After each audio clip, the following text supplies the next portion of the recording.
나타나시리라. 아멘. 오늘 말씀의 제목은 예수님은 온전한 구원자이십니다 라는 제목입니다. 오늘 아침 말씀에서도 히브리서 저자는 앞부분에 이어서 대제사장이신 예수님의 사역을 설명하고 있습니다. 먼저 23절 24절에서는 예수님은 죄인인 우리를 하늘 성소에 계신 하나님 앞으로 인도하기 위해서 땅의 장막이 아닌 하늘 성소로 들어가셨음을 말씀하고 있어요. 우리를 하늘 성소로 인도하기 위해서 땅의 장막이 아닌 하늘 성소로 들어가셨다는 것입니다. 오늘 23절 24절 말씀을 제가 읽겠습니다. 지금 히브리서 기자의 설명인데요. 그러므로 하늘에 있는 것들의 모형은 이런 것들로서 정결하게 할 필요가 있었으나 하늘에 있는 것을 말한 게 아니라 하늘에 있는 것의 모형이죠. 이것은 출애굽기에 보면 하나님께서 그 하늘에 있는 것을 모세에게 보여주시고 그에 따라 땅에 있는 그 성소 성막을 짓게 하시잖아요. 그러니까 이 하늘에 있는 것들의 모형은 모세에 의해서 땅에 지어진 성막과 그 안의 기구들을 말합니다. 자, 이런 것들은 이것은 이런 것들로서는 저 앞에 보면 송아지와 염소의 피로 정결하게 할 필요가 있었으나 하늘에 있는 그것들은 이것은 하늘의 성막과 기구들은 이런 것들보다 더 좋은 제물로 곧 흠없는 그리스도의 피로 할지니라. 그리스도께서는 참것의 그림자인 손으로 만든 성전에 들어가지 아니하시고 참것은 하늘 성소를 참된 것이라는 거죠. 하늘 성소의 그림자, 그거 뭡니까? 땅에 있는 사람의 손으로 만든 그 땅에 있는 그 성소 성막을 말합니다. 거기에 들어가지 아니하시고 바로 그 하늘에 들어가서 이제 우리를 위하여 하나님 앞에 나타나시고 라는 표현을 하고 있어요. 곧 예수님은 대제사장으로서 우리를 하늘 성소에 계신 하나님 앞으로 인도하셨다는 것입니다. 다음 두 가지 일을 함으로써 하나는 우리가 죄인인 상태로 하늘 성소에 들어갈 수 없기 때문에 송아지나 염소의 피보다 더 좋은 제물인 자신의 피로 우리를 정결케 하여 하나님 앞으로 나아가게 하셨다는 것입니다. 앞에 계속 나오는 거 무슨 송아지나 염소의 피가 아닌 더 나은 제물인 흠없는 자기의 피를 속죄 제물로 삼으셔서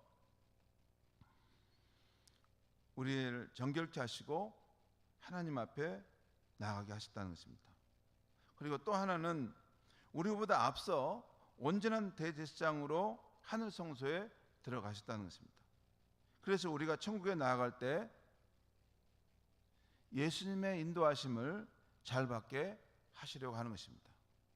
여러분, 우리가 이렇게 생을 마치게 되면, 죽음을 맞이하게 되면 천국으로 간다고 생각하죠.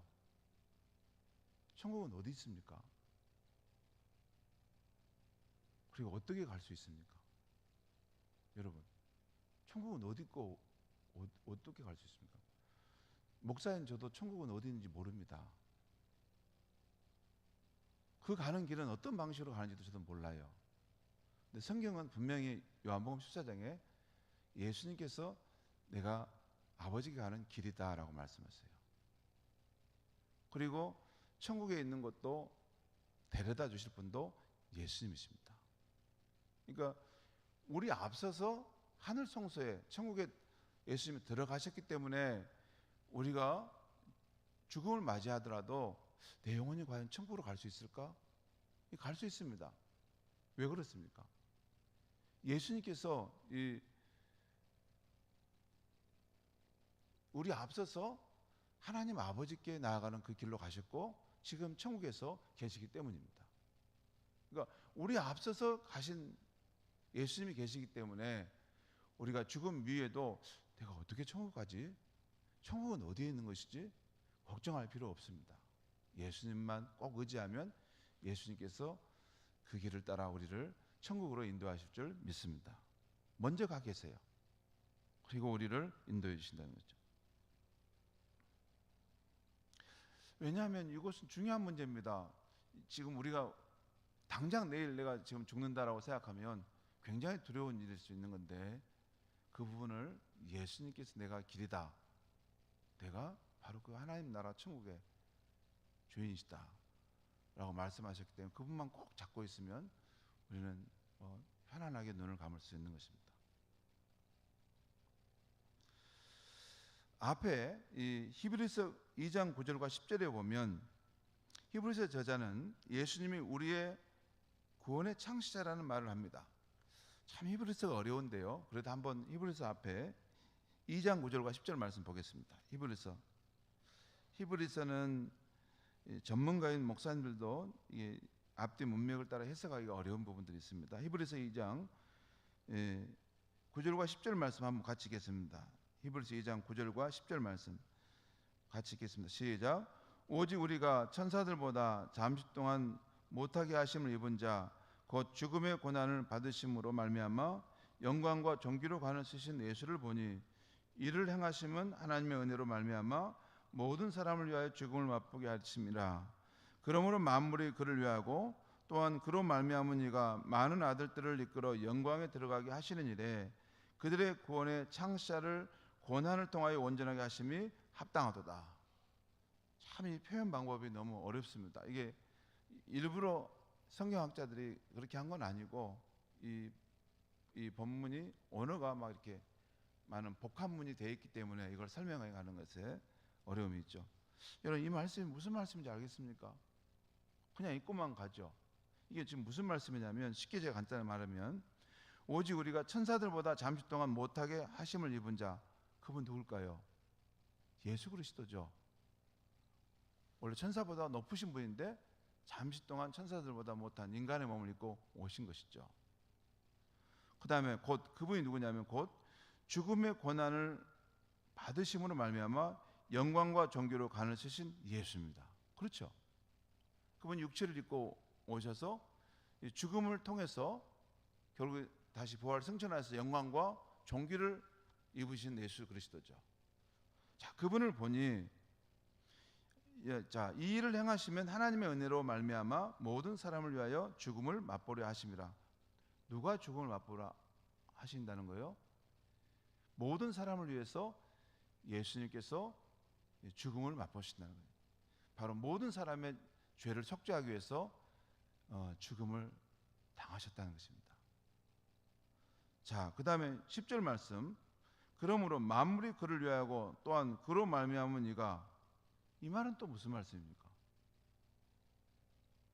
만물이 그를 위하고 또한 그로 말미암은 이가, 말이 참 어렵습니다. 이 말은 무슨 말씀이냐면,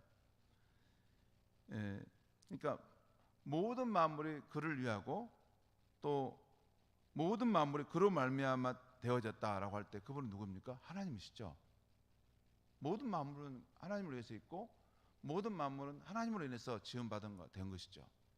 그러니까 이 하나님께서 많은 아들들을 이끌어 영광에 들어가게 하시는 일에, 많은 아들들을 이끌어 영광에 들어가게 하신다 할 때, 여러분 성경에 보면 예수님은 하나님의 맏아들로 생각하시고 또 예수를 통해서 많은 사람들이 하나님의 자녀가 돼서 예수의 형제가 되게 한다. 이것이 성경의 중요한 사상입니다. 그러니까 이 말씀은 하나님께서 많은 우리 성도들을 이끌어 영광에 들어가게 하시는 일에 그들의 구원의 창시자, 우리 성도들의 구원의 창시자를 고난을 통해서 온전하게 하심이 합당하도다. 여기서 구원의 창시자는 누굽니까? 예수 그리스도죠. 지금 이 짧은 두 구절 안에도 굉장히 깊은 내용들이 막 함축적으로 담겨 있기 때문에 이걸 풀어 섬기려면 너무 복잡합니다. 그런데도 대충 우리가 알 수 있겠죠. 그러니까 예수님께서 죽음의 고난을 받아서 지금 영광과 존귀의 관을 쓰고 계시는데, 그분은 누구냐면 많은 사람을 하나님의 아들이 되게 하셨고 그러므로서 우리의 구원의 창시자가 되신 분이라는 거예요. 그 이야기를 지금 하고 있는 것입니다. 히브리서 2장 9절 10절은 여기서 창시자란 헬라어로 아르케고스를 번역한 건데, 창시자뿐만 아니라 선도자라는 그런 뜻도 있습니다. 여러분, 이 구원의 창시자란 말은 다른 사람들을 위해서 미개척지의 땅을 처음으로 들어가 길을 연 사람을 말씀합니다. 여러분, 우리가 타고 가는 배, 여러분 우리가 타고 가는 배가 있을 수 있어요. 이 세상을 이렇게 바다를 향해 가는, 그래서 목적지를 가는 거라고 볼 수 있는데, 우리가 타고 가는 배가 자초되어 침몰하는 상황이라고 한번 생각해 봅시다. 이때 사람들을 구할 수 있는 유일한 방법이 있다면 누군가 밧줄을 가지고 해변으로까지 건너 헤엄쳐 가서 그 밧줄을 굳건한 바위에 묶어서 사람들이 해변으로 갈 수 있는 길을 만드는 것입니다. 그렇죠? 배가 지금 침몰하는 상황인데 누군가 빨리 가서 밧줄을 그 해변에 있는 바위에 굳게 매면 그 밧줄을 따고 이렇게 갈 수 있지 않습니까? 이런 경우 맨 처음 죽음의 위협을 무릅쓰고 거친 그 바다에 뛰어들어서 해안으로까지 건너간 사람이 바로 구원의 창시자 선도자라는 것입니다. 곧 히브리서 저자는 우리 예수님이 이런 죽음의 바다를 통과해 나가서 우리에게 부활 생명을 가져다 주신 구원의 창시자라는 것입니다. 죄의 바다에 떨어져 죽어가던 인류를 위해 구원의 창시자가 되어주신 예수님이라는 거예요. 여러분, 우리의 죄를 속죄하기 위해 오신 예수님이 없다면 우리 인류는 죄의 바다에 다 멸망할 수밖에 없는 존재들입니다.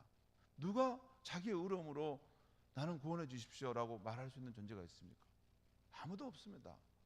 다 하나님의 주인 되심을 버리고 자기가 주인 돼서 마음대로 살아가는 그런 인생입니다.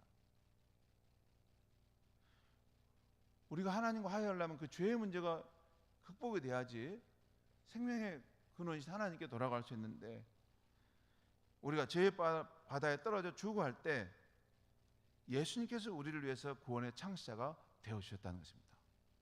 예수님이 그 펼쳐놓으신 구원의 밧줄을 따라서 우리가 그 생명의 땅으로 들어가는 것이죠. 그래서 우리가 예수님께 참으로 감사하고 우리가 예수를 따라가는 거 아닙니까? 다음에 25절 26절 말씀은 히브리서 저자는 예수님께서 자신을 단번에 제물로 드려 영원한 속죄를 이루셨다고 말씀하고 있어요. 이것은 그냥 넘어가겠습니다. 그리고 다시 27절 28절 말씀 보겠습니다. 27절 28절 같이 한번 읽겠습니다. 시작. 한 번 죽는 것은 사람에게 정해진 것이요 그 후에는 심판이 있으리니 이와 같이 그리스도도 많은 사람의 죄를 담당하시려고 단번에 들으신 바 되었고 구원을 이루게 하기 위하여 죄와 상관없이 자기를 바라는 자들에게 두 번째 나타나시리라. 여러분, 다시 우리 히브리서 9장 27절 28절 말씀 보았죠. 한 번 죽는 것은 사람에게 정해진 것이요 그 후에는 심판이 있으리니, 이것은 무슨 말씀입니까? 이것은 하나님이 정하신 법칙인데 범죄한 아담 이후로 태어난 사람들에게 정하신 하나님의 법칙이에요. 아담의 후손은 반드시 태어나면 죄로 인해서 죽게 되어 있습니다. 그렇죠. 그래서 우리가 죽음을 맞이하는 것입니다. 그리고 그 후에는 하나님의 심판이 있다는 것입니다. 자, 28절. 그런데 이와 같이 그리스도도 많은 사람의 죄를 담당하시려고 단번에 들으신 바 되었고, 이것은 과거의 예수님의 십자가의 사역으로 죄 사함을 이루셨다는 것입니다. 그리고 미래에 대한 이야기 그 다음에 나오죠. 구원에 이르게 하기 위하여 죄와 상관없이 자기를 바라는 자들에게 두 번째 나타나시리라. 이것은 미래에 예수님의 재림으로 구원을 완성한다는 것을 말씀하는 것입니다. 여기 보면 구원을 이루게 하기 위해서라는 말은 뭐예요? 무슨 말씀입니까? 여러분과 저는요, 여러분 예수님의 십자가 또 예수를 주로 믿음으로 구원하심을 받았지만 완전한 구원은 아직 우리에게 오지 않았습니다. 완전한 구원은 뭐예요? 내가 다 부활해 있고 내가 다 영생을 얻고 천국에 속해서 살고 있는 것이 완전한 구원 아닙니까? 우리는 분명히 구원을 받았지만 완전하신 구원을 향해서 지금 계속 가고 있는 것입니다. 순례 중에 있는 거예요. 그것은 그 완전한 구원은 예수님의 재림으로 오실 때 부활의 아침이 펼쳐지고 만물이 변화되면서 새하늘과 새 땅이 열림으로 우리가 완전한 구원에 참여하는 것이죠. 여러분, 재밌는 것은 이 복음서에도 그렇고 데살로니가 전후서도 그렇고 또한 베드로서도 그렇고 베드로후서도 그렇고 또 이게 히브리서도 꼭 이것은 분명히 말해요. 예수님이 다시 오실 때, 새 하늘과 새 땅이 열릴 때, 그때 어떤 변화가 일어날 것인가? 이게 예수님께서 친히 말씀하시죠. 인자가 이제 다시 올 때 하늘의 별들이 떨어지고 떨어지면서 사람들이 통곡하며 나를 보게 될 것이다. 그리고 데살로니가 후서 4장 같은 경우는, 전서 4장 같은 경우는 그때 예수님께서 천사들의 호령과 함께 구름 타고 오실 텐데 성도들이 주를 바라보게 될 것이다. 무덤 안에서 자던 자들이 깨어나게 될 것이다. 그런 표현이 나오죠. 또 베드로전서 같은 경우는 주님의 오심이 천년이 하루같이 이렇게 주님의 한 영혼을 더 구원하시기 위해서 주님의 오심을 기다리고 있다는 표현들을 하고 있죠.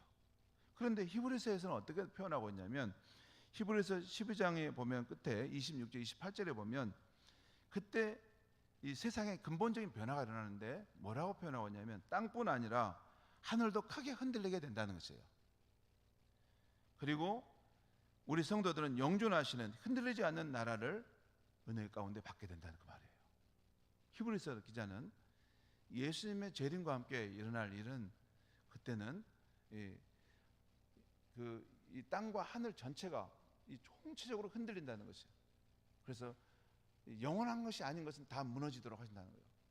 그래서 영원히 존재할 흔들리지 않는 그 나라만 굳건하게 선다는 것이죠. 그리고 그 성도들은 그 나라에 참여한다는 것입니다.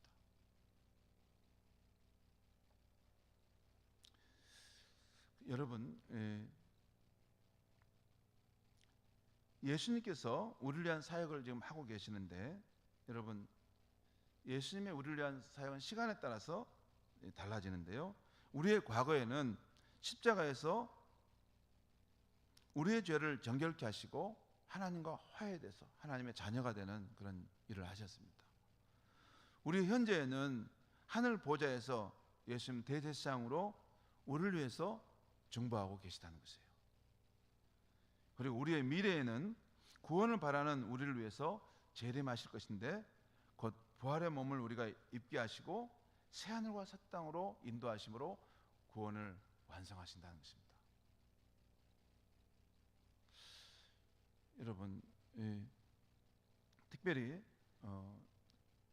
이 세상이 다 흔들리게 되고 흔들리지 않는 그런 하나님의 나라, 그 나라에 우리가 참여하게 되고 영원한 생명을 누리고 살게 되는 것이라는 것인데요.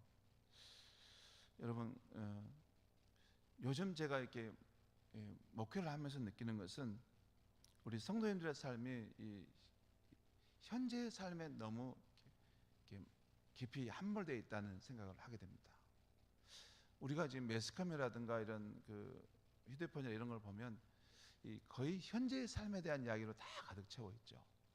그래서 우리가 이 미래의 삶, 우리 죽음 넘어서 그 하나님께서 행하실 그런 약속하신 것에 대한 것은 성경을 보지 않으면 잘 알지 못합니다. 그런데 여러분, 우리 크리스찬이 바라는 것이 마치 현세에서 조금 더 잘 살고 편안하고 복 받는 것이라면 그것은 아주 미미한 것입니다. 진정한 크리스찬의 소망은 우리 주님이 다시 오셔서 우리에게 약속한 것을 이루실 그 나라를 소망한 것입니다. 부활의 몸을 입고 영생을 얻어서 새하늘과 새 땅에서 주님과 함께 영원히 사는 것입니다. 여러분, 제가 젊을 때에는 현세의 삶에 함몰되어 가지고 하나님의 나라 일을 해도 현재의 관점에서 늘 하고 그랬는데 나이가 들어가면서 깨달아진 것은 우리가 언제라도 죽을 수 있는데 정말 우리가 믿는 그 흔들리지 않는 그 나라, 죽음을 넘어서 우리가 영원한 생명의 몸을 입고 새하늘과 새 땅에서 영원토록 주님과 함께 살 것인가, 그걸 다시 한번 점검하게 되고 깊이 생각하지 않을 수가 없다는 것입니다. 여러분, 저와 여러분이 이 세상 살 날이 많지 않습니다. 한 30년, 보통 20년 그 정도 되겠죠. 근데 그것도 아마 아침 안개처럼 훌쩍 지나갈 것입니다. 그리고 우리가 죽음을 맞이할 것인데 우리의 영혼이 어디로 갈 것인가? 우리 예수님께서 약속하신 그 나라, 그 나라에서 부활의 아침에서 내가 주님과 몸을 입고 영원히 주와 함께 살 것이다. 이 천국의 소망, 영생의 소망을 여러분 굳게 간직하고 살아야 할 줄 믿습니다. 이건 가짜가 아닙니다. 진짜입니다. 이것은 더 실제적으로 우리 앞에 눈앞에 펼쳐지게 될 것인데, 그런 소망을 가지고 또 우리 자녀들에게, 우리 이웃들에게, 현세의 삶에 함몰되어 있는 사람들에게 그 영혼을 깨워서 그 다가오는 그 주님의 나라를 준비하도록 인도해야 할 줄 믿습니다. 기도하겠습니다. 하나님 아버지, 우리 예수님이 우리의 온전한 구원자다라는 말씀, 하늘의 성소에 들어가서 우리를 위해서 구원의 창시자로서 그 길을 열어주셨다 하는 말씀을 들어도 우리는 현세의 삶이 너무 중요하기 때문에 이것이 먼 옛날에 이것이 무슨 일인가, 이것이 오늘 나와 무슨 상관이 있는가, 그럴 때가 있습니다. 하나님 아버지, 성령을 통해서 우리의 잠든 영혼을 깨워주시고 우리의 관점이 너무 현실 속에 집중되어 있는 것들을 깨닫게 하여 주시옵소서. 언젠가는 우리가 사는 이 세상이 땅뿐만 아니라 하늘까지도 크게 흔들리면서 하늘의 별들이 떨어지고 모든 것들이 급변하는 그날이 오게 될 것입니다. 우리도 무덤 가운데서 다시 깨어나 그 부활의 아침에 주님을 만나보게 될 것입니다. 하나님, 우리가 남은 생애를 살아갈 때 이 세상에 함몰되어 살지 않게 해주시고, 주님 다시 오실 주님이 펼치실 새하늘과 새 땅에서의 그 삶을 큰 소망 가운데 품고 살다가 주님 앞에 온전히 달려가서 주님을 맞이할 수 있는 우리의 삶이 되게 하여 주시옵소서. 예수님의 이름으로 기도하옵나이다. 아멘.